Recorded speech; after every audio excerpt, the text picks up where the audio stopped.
Bismillah ar-Rahman ar-Rahim. Alhamdulillah. Wassalatu wassalamu ala rasulillahi amma ba'du. Today, inshallah azza wa jal, we're going to discuss another very important aspect of the deen of Allah azza wa jal, and it is concerning the awliya of Allah, the saints, the awliya, the friends of Allah azza wa jal. Who's a wali and who's not a wali? And what's the correct way that we're supposed to look at this issue? Like every other issue in the deen, especially the issues that are connected to the aqidah of the Muslim, we have to be in the middle and we have to do our best. It is wajib, lazim, it's an obligation upon us to understand that particular thing in the way that Allah wants it to be understood. We understand that particular thing the way the Prophet ﷺ intended, the way he articulated it. The names and attributes of Allah, we understand them the way Allah wants us to understand them, not the way we want to, or this one or that one. Many ayat of the Quran, Allah Ta'ala has negated that the religion or the truth is based upon the whims and the desires of Bani Adam or the jinn. He said in the Quran, لَيْسَ بِأَمَانِيِّكُمْ وَلَا أَمَانِيِّ أَهْلِ الْكِتَابِ. This religion, the truth, is not based upon your whims, your desires, and it's not based upon the whims and desires of Ahlul Kitab. Our religion is not based on empty slogans. It's not based upon how many people are saying a thing or doing a thing. It's based upon what is supported in the text, in the Nusus, the Kitab and the Sunnah. So in this particular issue, the issue of the awliya of Allah, who's a wali, there's a lot of khurafat going on in our community here in Birmingham these days. We have a sheikh that has come from Africa, and he's spreading all kinds of shirk, and he's spreading kufr, and he's spreading innovation. And the West African community where he comes from, they see that man as being a wali from the awliya of Allah. Although he's teaching shirk, kufr, he's teaching innovation. So when we talk about this wali and the wilaya, there are a lot of things that we want to discuss. First of all, concerning the name wali. Wali is one of the names of Allah. You are Abdul Wali. Allah is the wali, the protector, the one who takes care of something or someone. So concerning this wilaya of Allah, there are two types of wilaya. Two types. The first one is that Allah Ta'ala is the wali of everybody. Muslim, kafir, white, black, the one with taqwa, the one without any taqwa. Allah Azza wa Jalla is the wali of all of Bani Adam. He mentioned in the Quran, in a number of ayat, what proves that. حتى إذا جاء أحدكم الموت توفته رسلنا وهم لا يفرطون ثم ردوا إلى الله مولاهم الحق. Allah Azza wa Jal mentioned when death comes to one of them, Bani Adam, when death comes to any one of them, any and every one of them, our messengers, the angels of death, the angel of death comes, takes his soul, and then those angels of death, the messengers of Allah, they won't fall short of their responsibility in taking his soul. His soul is going to be taken when it's supposed to be taken, in the way that it's supposed to be taken. Allah said after that happens, they all will be returned back to Allah, their Mawla. They will be returned to Allah, their Mawla, who is the Haqq, their Wali. So this ayah goes to show the general wilaya, that Allah is the Wali of every human being. It's like Allah is the Rabb of every human being, the Khaliq of every human being. But then the second type of wilaya of Allah Ta'ala is the wilaya that is special. The special divine protection that Allah gives to an individual. And He only gives that to the people who have iman and the people who have taqwa, the people who have al-Islam. As for the other people, He doesn't give them that type of protection. He, Tabarak wa Ta'ala, mentioned in the Quran, Allahu waliyul ladhina amanu yukhrijuhum min adh-dhulumati ila an-nur. Allah is the wali of those people who believe. He takes them from the depths of darkness and He puts them to the light, He puts them into the light of Islam. So that's the first point that we want to mention, Ikhwani, that in terms of the wilayah of Allah, Allah being the wali, He's the wali of everybody. He's the Rabbul Alameen of everybody. He's the Raziq of everybody. But there's another type of wilayah, which is the wilayah that is specific. He is the protector of those who believes. And that's similar to the ma'iyah of Allah. Allah being with someone. Allah is with everyone. وَهُوَ مَعَكُمْ أَيْنَمَا كُنْتُمْ. He's with you wherever you are. Muslim, non-Muslim, jinn, malaika, He's with you wherever you are. But then there's another ma'iyah that is specific. Allah is with those who have taqwa. Allah is with you in terms like when the Prophet said, sallallahu alayhi wasallam, to Abu Bakr when he was in the cave, La takhaf inna Allah ma'ana. Don't worry, Abu Bakr, while you're in the cave and the kuffar looking for us, Allah is with us, meaning with us special in that He's going to protect us and take care of us. So that's the first issue, that Allah is the wali and His wilayah is specific, and He has one that is general. Second issue about the wilayah of Allah subhanahu wa ta'ala is that the Quran, it makes clear for us who the awliya of Allah are. He said in the Quran, Inna awliya Allahi la khawfun alayhim wa la hum yahzanun alladhina amanu wa kanu yattaqun. Verily the awliya of Allah, they will not be afraid and they will not be sad. They are those people who they have iman and they have a taqwa. So those are two characteristics that the individual has to have in order to be a wali from the awliya of Allah. He has to have an iman and he has to have a taqwa. And for that reason, Shaykh al-Islam ibn Taymiyyah, he explained that each and every individual in this room can be a wali from the awliya of Allah. And this is one of the important things I want to bring to your attention. In our community, the way we understand this religion, some of us think that the saint is some guy who, when he speaks, nur comes out of his mouth and nur comes out of his eyes and his ears. He's glowing in the dark. He's a saint. That's not a wali. A wali is not someone special who can fly around in the sky. Any and everyone sitting here can be a wali from the awliya of Allah Azza wa Jal. Any and everyone. The lady, the woman, she can be a waliya from the awliya of Allah. So get it out of your head that the wali, the saint, is someone who has some special clothes. In Egypt, there's a university there called Al-Azhar, Al-Sharif. The sheikh who teach there, who graduate from there, they wear a special type of thobe, a coat, and so forth and so on. When the person sees him, they say, hey, Mawlaya, my Mawla, like he's a wali automatically. The wali of Allah, he doesn't have any special clothes, no special slogans. He doesn't have something special in his body.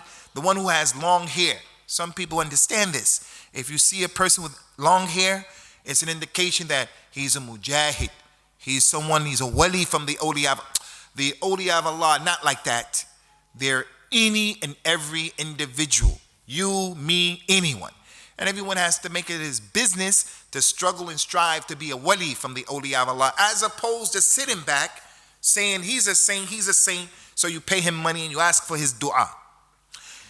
From what we have received in the way of revelation from the Nabi sallallahu alaihi wasallam that proves his point is the hadith that's been collected by Imam Bukhari and it's on the narration and the authority of Abu Huraira radiyallahu anhu.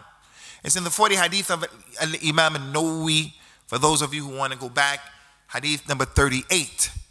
Allah Azza wa Jal mentioned in the hadith al-Qudsi, Man adali waliyan faqad adhantuhu bil harb.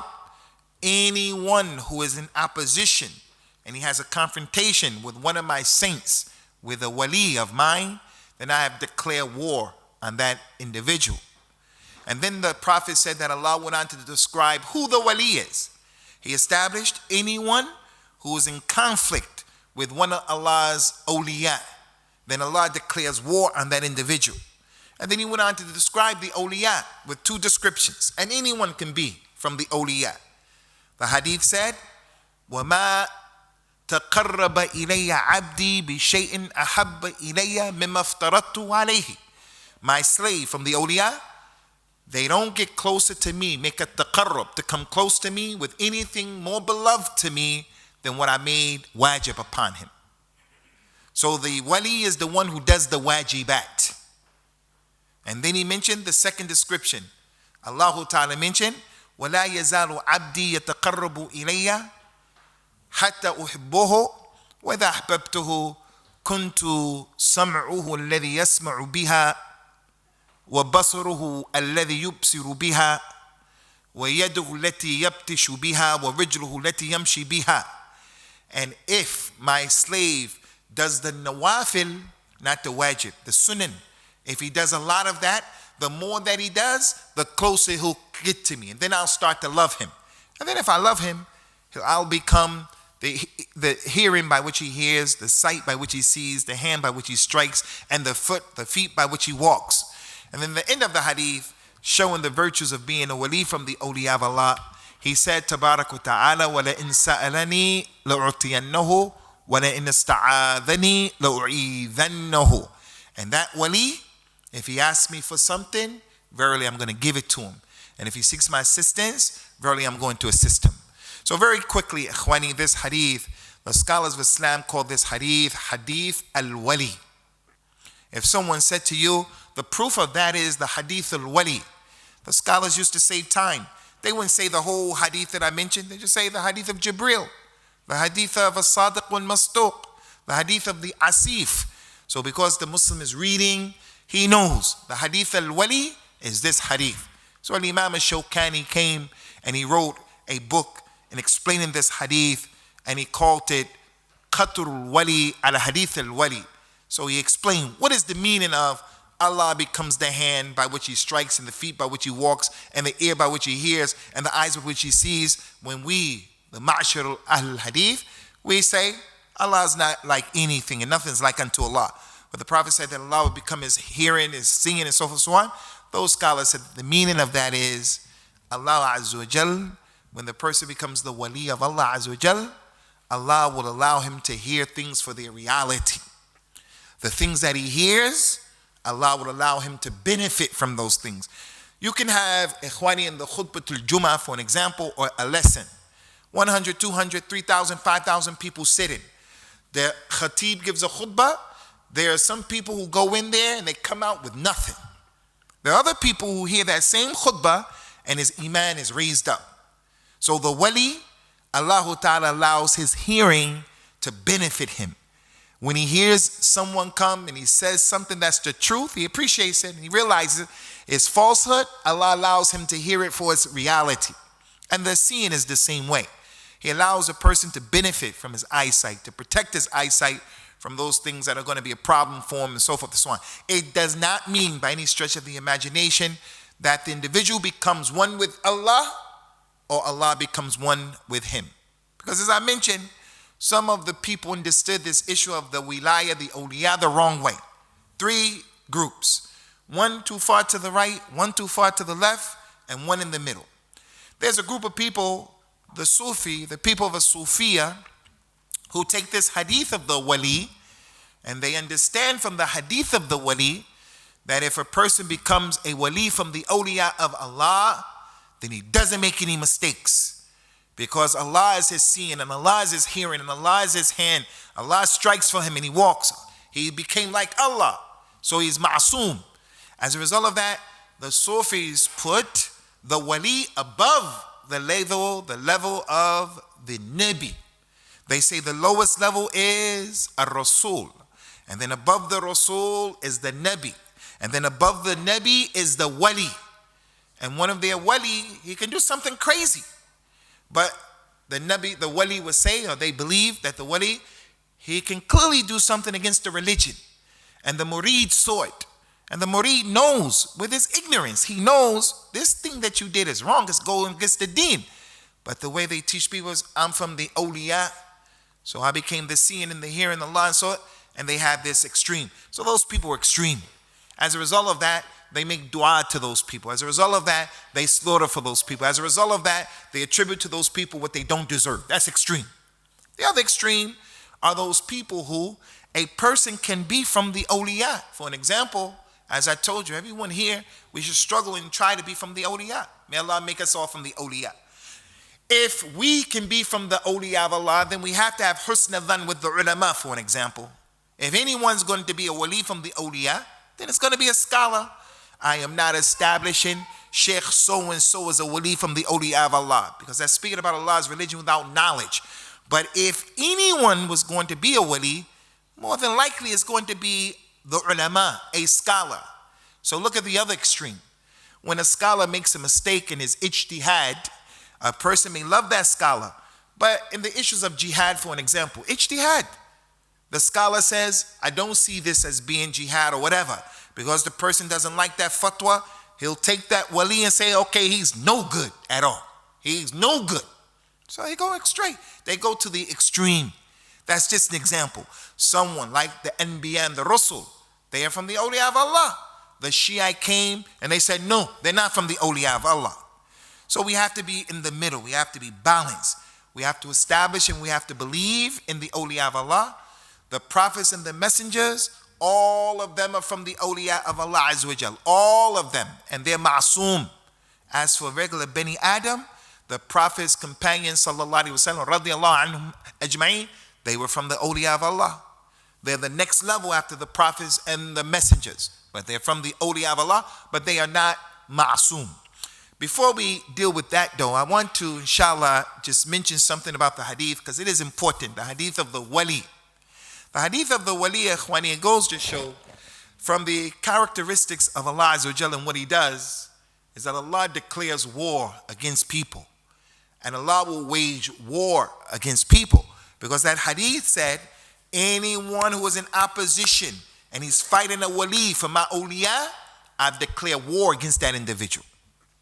And if Allah declares war against an individual, you know it's a major sin. So from the kaba'ir is to be in opposition to someone who is a wali from the awliya of Allah. Because the recompense of it, the reward of it, the jaza, thawab of it is al-harb min Allah. He mentioned in the Quran concerning riba, Ya ayyuhalladhina amanu taqullah wa dharu ma baqiya min al-riba in kuntum mu'minin fa in lam taf'alu fa'dhanu biharbin min Allahi wa rasulihi. O you who believe, fear Allah and give up your desire to devour, to take interest.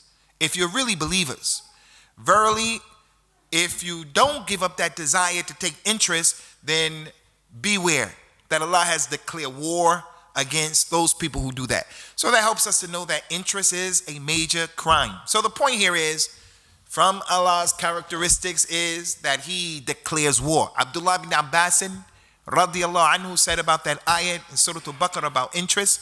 Yawm al-Qiyamah, Allah is going to be said to the individual who died and he was taking usury, go and get your weapons and fight against Allah Azza wa Jal. So Allah declares war on people, and also people declare war against Allah. In Syria, the Syrian regime has declared war against Allah Azza wa Jal. The Ya'juj and Ma'juj, they declare war against Allah. The Prophet said, sallallahu alaihi wasallam, that Ya'juj and Ma'juj are going to kill everybody on the earth, with the exception of Isa ibn Maryam, sallallahu alaihi wasallam, and the believers who are with Isa ibn Maryam. But Isa ibn Maryam, he won't have the ability or the power to fight against Ya'juj and Ma'juj. So what is he going to do? He's going to go the other way and make hijrah and take those people up on a mountain where they're going to be safe. Ya'juj and Ma'juj, they're going to say amongst themselves, we have annihilated, that we killed everybody on the earth. So now let us turn our attention to those who are in the heavens and let us kill them. At that point, Allah subhanahu wa ta'ala is going to destroy them. So the point is, people declare war against Allah, and Allah declares war against the people. And the declaration of war that Allah ta'ala declares the people is not like some mubaraza where they're going to have a duel. Clearly, Allah ta'ala is al-Qawi, and He is above the people in might and power. It is a threat telling people, don't do this particular thing. And from those things that would guarantee a person's destruction is being in opposition to the awliya of Allah subhanahu wa ta'ala. And the hadith of the wali is, well, ikhwani, important issue about it is, if a person wants to become a wali from the awliya of Allah, then he has to do the fara'id. He has to do what's wajib. He has to do the 5 prayers every day. He has to give zakat. He has to make hajj. Those things that are wajib, he has to do. We say that these people of a tasawwuf, they're not from the awliya of Allah. I can't sit here and say that this sheikh or that sheikh from the good ulama is a wali from the awliya. I can't say that because they're speaking about Allah's religion without any knowledge. But with knowledge, I can say that that man who came here from West Africa, he's not from the awliya of Allah because he's spreading shirk and kufr. The hadith said that the slave gets close to Allah by doing the fara'id. He's getting close to Allah by doing kufr and shirk, by spreading khurafat, by spreading bid'ah. This is not, it won't be accepted. As Allah mentioned in the Quran, وَمَنْ يَبْتَغِي غَيْرَ الْإِسْلَامِ دِينًا فَلَنْ يُقْبَلَ مِنْهُ وَهُوَ فِي الْآخِرَةِ مِنَ الْخَاسِرِينَ. Anyone who chooses other than Islam, and what Islam says is the truth and the religion, then it won't be accepted from him. Person doing kufr and shirk, his deeds are going to be rendered null and void. Also, people want to make jihad that's fasad and fitna. The IS of Iraq and other people who think like that are blowing up and killing people. Boko Haram, Qaeda, people like this. The Shabab of Somalia. These people understand killing innocent people is jihad, and you're going to get close to Allah Azza wa Jal by killing those people. You can't be from the awliya of Allah doing what's haram like that. The way a person becomes a wali from the awliya of Allah is getting close to Allah by doing the wajibat. And number 2, doing a lot of nawafil. And we found, ikhwani, that even the practicing Muslims, Salafi and non-Salafi, the practicing Muslims, from whatever group that they're from, the practicing Muslims, a lot of times we have ghurur. We are like impressed with ourselves. A person of Ahlul Hadith, he should try to do more of the nawafil, fasting Thursday and Friday, praying the nawafil connected to the 5 prayers. Many of us, we don't have a lot of ibadat.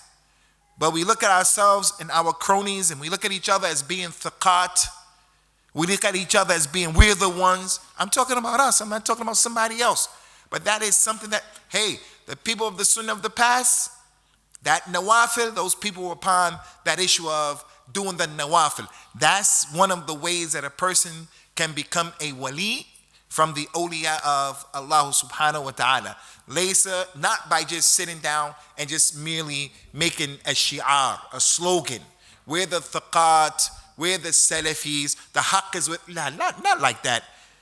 Statements and words are important. They're part of iman. You have to say la ilaha illallah. You have to say things. You have to read the Quran. You have to do things with your tongue. But again, the actions, they speak louder than words. So concerning this hadith of the wali, it is one of those hadith that is from the Jawami' al-Kalim, and that's why Imam al-Nawawi rahimahullah ta'ala put it in his book. Now concerning this issue of the awliya, Allah ta'ala, he has awliya, and also a shaytan, he has awliya. Allah ta'ala mentioned many ayat that established the shaytan, he has awliya. He said in the Quran with قُلْنَا لِلْمَلَائِكَةِ اسْجُدُوا لِآدَمَ فَسَجَدُوا. And remember when Allah said to the angels, bow down to Adam, they all bowed down. إِلَّا Iblis, except Iblis, he didn't bow down. كَانَ مِنَ الْجِنِّ فَفَسَقَ عَنْ أَمْرِ رَبِّهِ.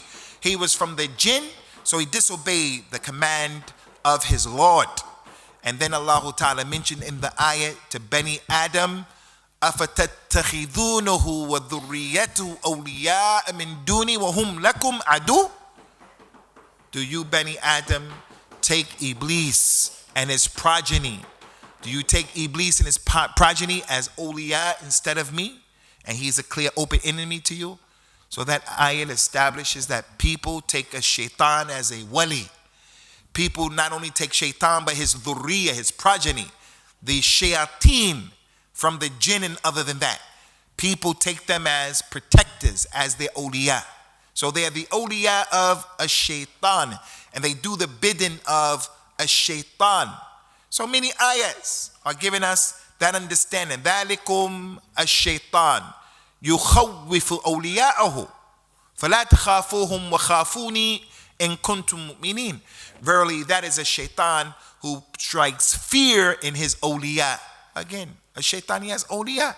So don't be afraid of the awliya of a shaitan, but be afraid of me, Allah, if you're truly believers. So there are many, many ayahs, ikhwani, many ayahs that establish that those people who spread shirk and kufr, they fight in the cause and the way of a shaitan. Allah Ta'ala mentioned that in the Quran, that the people who believe, يُقَاتِلُونَ فِي سَبِيلِ اللَّهِ وَالَّذِينَ كَفَرُوا يُقَاتِلُونَ فِي سَبِيلِ الطَّاغُوتِ فَقَاتِلُوا أَوْلِيَاءَ الشَّيْطَانِ إِنَّ كَيْدَ الشَّيْطَانِ كَانَ ضَعِيفًا. Those people believe, they fight in the cause of Allah to spread the haqq and the truth. And those people who disbelieve, they fight in the cause of a shaitan. They fight in the cause of the taghut. So all of you believers should fight the awliya of a shaitan, because the plan of a shaitan is always weak, is frivolous, is da'if. So those people who spread mischief and they make fasad and they make fitna and they spread amongst the people shirk and kufr, it's not permissible to think and to believe or to perceive them as being the awliya. As we mentioned, the awliya of Allah Azza wa Jalla, the saints of Allah, the friends of Allah, are those individuals who have the proper iman, and it could be anybody. And they also have a taqwa. From the wajibat, the actions and the deeds that an individual can do to become from the awliya of Allah, as I was mentioning before in the hadith of the wali, is that it's the wajibat that get people close to Allah. The best fard, the best wajib, if you want to get close to Allah, the best one is through the salah. There's nothing better than that. If you know a person who's not praying, wallahi, he can't be from the awliya of Allah. If you want to struggle and strive, make jihad to be from the awliya of Allah or on their way, then the best way to do that is the salah. I don't say from the best ways, the best way. After tawheed, the best way is the salah. It's the most important physical action that you can do to become from the awliya of Allah. Abdullah bin Mas'ud said that a man came and asked the Prophet sallallahu alaihi wasallam, Ya Rasulullah, what is the most beloved deeds to Allah? The hadith of the wali said, the slave will not continue to do the nawafil until I love him. And if I love him, then I become his hand, his eyes, his feet, and so forth and so on. What is the best deed that Allah loves? The Prophet, he says, sallallahu alaihi wasallam, as-salat ala waqtiha, making salat at his right time. Allah loves that, and he loves that the slave would do it. In Surah Al-Alaq, one of the ayahs of the Quran where we are commanded, encouraged to make sajda, in Surah Al-Alaq, Iqra bismi rabbika alladhi khalaq, towards the end of the surah, Allah Ta'ala said, wasjud waqtarib. Make sajda, make salat, and you'll get close to Allah. The Prophet says, sallallahu alayhi wasallam, aqrabu ma yakun al-abd min rabbihi wa huwa sajid. The closest that the slave is to his Lord, the closest that the slave is to his Lord is when he's in sajda. And the sajda here is talking about the salat. So anyone who wants to be a wali from the awliya of Allah, then let him be of those people who make the salat. Let him be of those people who make the 5 wajibat. They make the Jummah prayer, which is wajibah, and they make the 2 Eid, which is wajib, and also they do the nawafil connected to that. Al-istikhara, ad-duha, the 2 rak'ahs of al-fajr, and other than that, going into the house, all of those things that the Prophet used to do, sallallahu alayhi wa ala alihi wa sallam. Also from the wajibat, ikhwani, that will get a person close to Allah, and I remind you of this, is being fair and just. Being a person who's fair and just. Not being a person who is oppressive. When things go against your friend, you're not fair, you're not just. The Muslim is accountable for being a person who stands out for justice, whether it's against him or for him, against the closest people to him, his masjid or other than that. Authentic hadith, the Nabi described the situation that's going to happen Yawm al-Qiyamah, and he said, Sallallahu alayhi wa ala alihi wa sallam, Inna al-muqsitin indallahi ala manabir min nur, ala yamin al-Rahman, wa kilta yadayhi yamin, alladhina ya'diluna fi hukmihim wa ahlihim wa ma wallu. Verily the people who are muqsitin. The muqsit is the one who is fair and just. He's fair. Like during the time of the companions of jihad that they used to do. Their jihad. Allah told those companions, لا ينهاكم الله عن الذين لم يقاتلوكم في الدين ولم يخرجوكم من دياركم أن تبروهم وتقسطوا إليهم إن الله يحب المقسطين. Ya Muhammad, Allah has not prevented you. He has not prohibited you from being fair and just and to deal kindly with those kuffar of Quraysh, the mushrikun, who do not expel you because of your religion like Quraysh. They don't fight against you because of your religion like Quraysh. These people were fighting you. Allah did not prevent you from being kind and just with them and fair. And Allah loves the muqsiteen. So in the hadith he said that the fair and the just people, they would be on mimbars. The mimbar, like in a masjid, pulpits made of light. And they would be on the right side of Ar-Rahman. They would be on mimbars close to Allah. My slave would not do what is wajib except he gets close to me. So what's wajib? To be fair and just. Like salat, it'll put the person close to Allah. And they'll be upon mimbars made of light. And the mimbars will be on the right of Ar-Rahman. And the Prophet said, and both of Allah's hands are right hands. And he went on to mention, they're the people who when they give a ruling, they're fair and just. And they're fair and just amongst their family members. They have an issue with their wife and their mother. They know how to balance that out. They know when to be on the wife's side, when to be on the mother's side, how to be on the wife's side, how to be on the mother's side. They have children. They know. They're fair between the boys and the girls, the eldest and the youngster. Just the people in general. So the point here, Ikhwani, and the shahid of all that kalam is that the wali of Allah Azza wa Jal is the one who is doing what's wajib. And there are many things to do that's wajib. Whatever is a wajib from the wajibat will get you close to Allah, and thus it's a sabil to becoming a wali. And added to that is doing the ziyada of the nawafil. The ziyada of salat, som, sadaqah, hajj, umrah, whatever you could possibly think of in the religion. Like the niqab, the individual doesn't feel like the niqab is wajib. He doesn't have to do it. But if the lady puts on the niqab, it's her jihad and it's her attempt and her way of saying, I'm going to do this extra thing from the nawafil. Because Allah said, my slave doesn't do the nawafil more and more and more and more until because of that, I love him and so forth and so on. So the last thing that we want to mention concerning, inshallah, the issue of the awliya is that the awliya is not based upon people's desires. The Sufis, they said, Ikhwani, that people who are majnoon are from the awliya of Allah. Someone who's majnoon, he's a wali.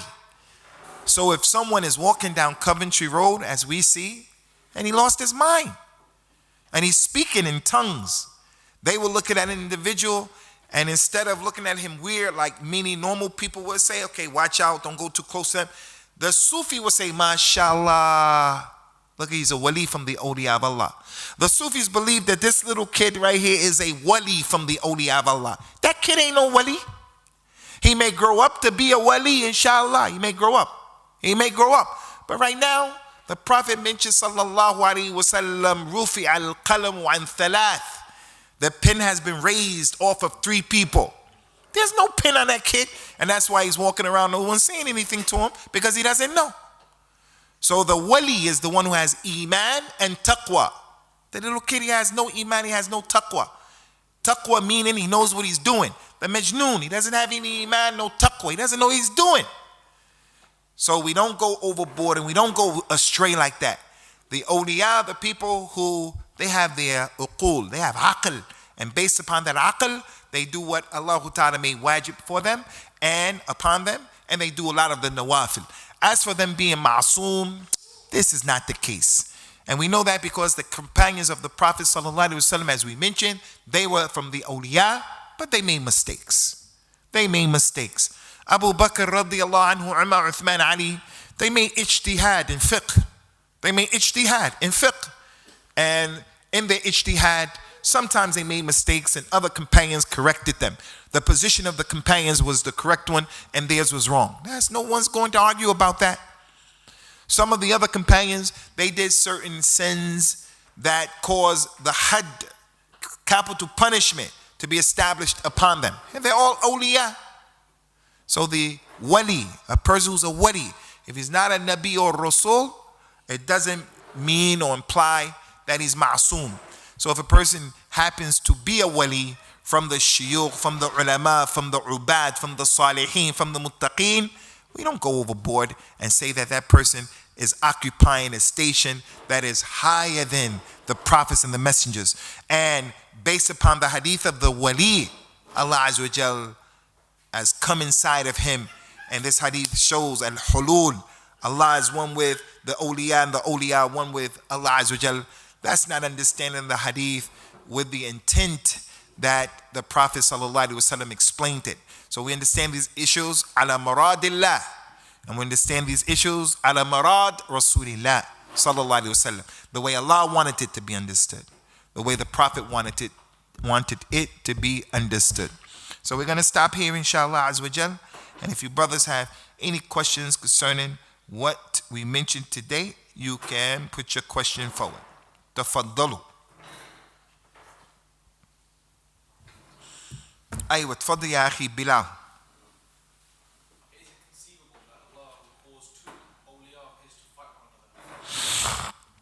Is it conceivable that Allah Azza wa Jal would allow two of his awliya to fight?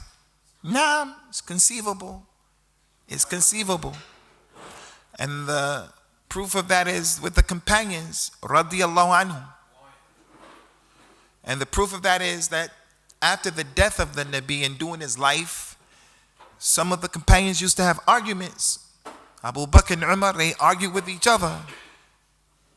Different times during the course of the life of Rasulullah sallallahu alaihi wasallam. But obviously, their arguments never went into the realm of cursing, swearing, and abusing. It's just natural. After the death, the awliya of Allah from the companions, from the side of Ali, fought the awliya of Allah from the side of Muawiyah. So now the question is, what's the hikmah in that? There's many hikmahs in that. One hikmah is it goes to show that the prophets and the messengers are on a higher level, because it never happened where the prophets and the messengers were fighting. The awliya with the prophets and the messengers. Even Musa, when he came and he grabbed his brother's lihya, he grabbed it because he thought his brother had something to do with Bani Israel worshiping the thing. But they weren't fighting like that. But the people were lesser degree than the prophets and the messengers, the awliya, although they're awliya, they still can have some drama between themselves. Another benefit of that, ikhwani, is it teaches us, it's that those mistakes that those companions had made, radiyallahu anhum, the fact that it shows us what to do and what not to do. We look at those other companions who didn't get involved, so they become the ones who are the example, the qudwa. And also, with the ones who had got involved, it's a benefit. How? It's a benefit because it's a fitna. It's a test. During the khilaf of Ali, when that fitna was taking place, Ali sent his son Hassan and he sent Ammar ibn Yasir to Iraq, because that's where the drama was. He sent them from Medina to Iraq. They went into the masjid of the Iraqiyin who were agitated and they wanted to fight against Ali with Muawiyah and them. Hassan is the son of Ali. He gets on the top step on the minbar, and Ammar ibn Yasir got on the bottom step, and between them was one step. And Hassan began to talk. One of the two began to talk, and he said, "Hey, people of Iraq, Aisha, they're against Aisha. Aisha is a fitna. She's a test for you. She's from the people of Al-Jannah, and she's the Prophet's wife. They supported Aisha. They wanted to fight Ali with Aisha. So they said, Aisha is a test. She's a fitna for you. She's the wife of the Nabi and she's in Jannah. But with her, Allah is testing you. Do you obey Allah and His Messenger, or do you obey her? So that was a fitna. So those companions fighting is also a test. It's a test. Some people fell in the test by getting in there and saying bad things about the whole group, or bad things about Ahlul Bayt, or bad things about the people who are against Ahlul Bayt. As for the person who passes the test, he's the one who says, رَبَّنَا اغْفِرْ لَنَا وَلِإِخْوَانِنَا الَّذِينَ سَبَقُونَا بِالْإِيمَانِ وَلَا تَجْعَلْ فِي قُلُوبِنَا غِلًّا لِلَّذِينَ آمَنُوا. The dua that the people say for the people who went before. Oh Allah, forgive us and forgive our brothers who preceded us in Iman. And don't put in our hearts any animosity or enmity towards those who believe, towards those believers. So there are a number of benefits from that issue. Allah does what He wants to do. Any more questions, Ikhwani? Any more questions out there? Yusuf, you have something? No? Okay, then inshallah we're going to stop here next week. Bidhnillah. I don't know what the schedule is, but we encourage you to try to start bringing a person or two out. I think every week we should try to bring someone out so that we'll be able to spread our dawah more. The other thing is, Ikhwani, one of the brothers who attends our program here, he has a son, a young son. His name is Isa. Isa has some medical issues, some challenges, some stuff that's going on with him right now. I want to ask you brothers and you sisters not to forget Isa in your dua, that you ask Allah Ta'ala to give him the complete and the exact shifa for his situation, and also for all of the Muslims. But I'm not saying just right now you say that, but I'm saying always remember that kid and the Muslims who are sick, because they are in need of our dua. And as I mentioned, the dua of the wali, Allah said, وَلَئِن سَأَلَنِي لَأُعْطِيَنَّهُ. If he asks me for something, I'll give it to him. If he asks me for something, I'll give it to him. So if we put the wilaya only with certain people, and it's not for everyone to race to be a wali, then we are cheating ourselves. Because now none of those people are here, those special people. They're not here with us. And we need dua for Isa. We need dua, and we look at ourselves as being unworthy. We're not awliya. No, someone could be a wali in here. But you have to be careful about thinking, I'm a wali. Don't walk around like that. I'm a wali. Don't be like that. Struggle, strive, try to be a wali, and don't think that you can't be a wali. The Mahdi of the Sunnah. The Prophet said about him, sallallahu alaihi wasallam, yuslihu Allah fi laylatin wahida. Allah will rectify his situation in one night. Al-Imam ibn Kathir, the Hafiz, Al-Imam, Abu Fida Ismail ibn Kathir, rahimahullah, he said about this hadith in Al-Bidayah wa Nihaya, he said that the meaning of this hadith, according to Ahlul Hadith, is the Mahdi is not always going to be a practicing person. He's not always going to be a religious person, but in one night, Allah will change his situation. Umar radiallahu anhu, he wasn't always from the Awliyah of Allah. He wasn't always from them. And then he became from the A'zam Awliya of Allah Ta'ala, min dun al-anbiya wa rasul, salawatullahi wa salamuhu alayhim ajma'in, wa ala ashabin nabiyyi sallallahu alayhi wa sallam. هذا ونسأل الله تعالى أن يوفقنا وإياكم لما يحب ويرضى. والسلام عليكم ورحمة الله وبركاته.